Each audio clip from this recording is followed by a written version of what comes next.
আসসালামু আলাইকুম। আচ্ছা, একটা জিনিস আমি খুব লক্ষ্য করলাম, আসলে আমরা কি আর তাছাড়া জাতি নাকি?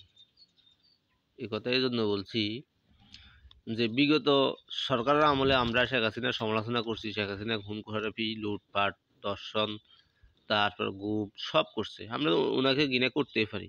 এরপরে আমরা আসছে আমাদের ডক্টর ইউনূস। আন্তর্জাতিকভাবে উনি একটা মানসম্পন্ন মানুষ, রাষ্ট্র পরিচালনার যোগ্যতা রাখে। উনি আসছে। আমরা উনার সমালোচনা করি।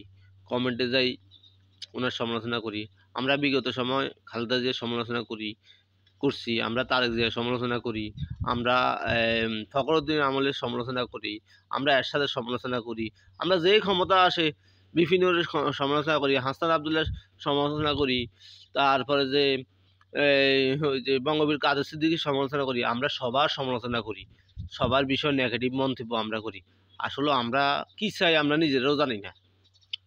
আমরা এমন একটা তাছাড়া জাতি, আমরা কি চাই আমরা নিজেরাও জানি না। এ আসলে এ ভালো, এ আসলে এ ভালো, মানে কখনোই আমাদের পছন্দ স্থির থাকে না।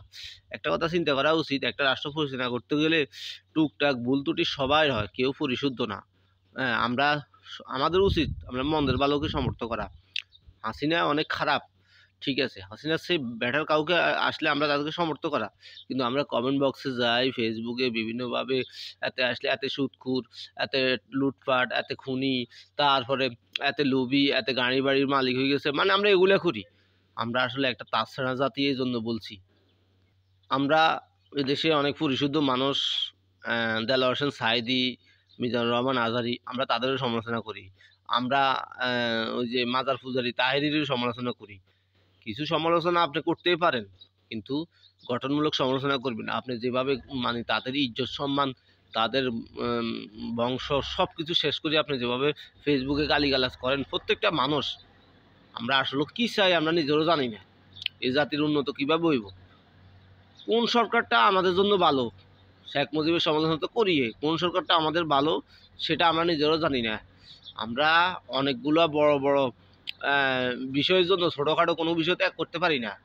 আমরা এই যে ডক্টর ইউনূসকে সুদখোর বলি আমরা আখ্যায়িত করি, কদিন পরে তারেক জিয়া ক্ষমতা আসবো, উনাকেও আমরা ছাড়ুম না। তাইলে এই জাতি আমরা কি চাই আমরা নিজেরও জানি না। এই জন্য বলছি আমরা তাছাড়া জাতি।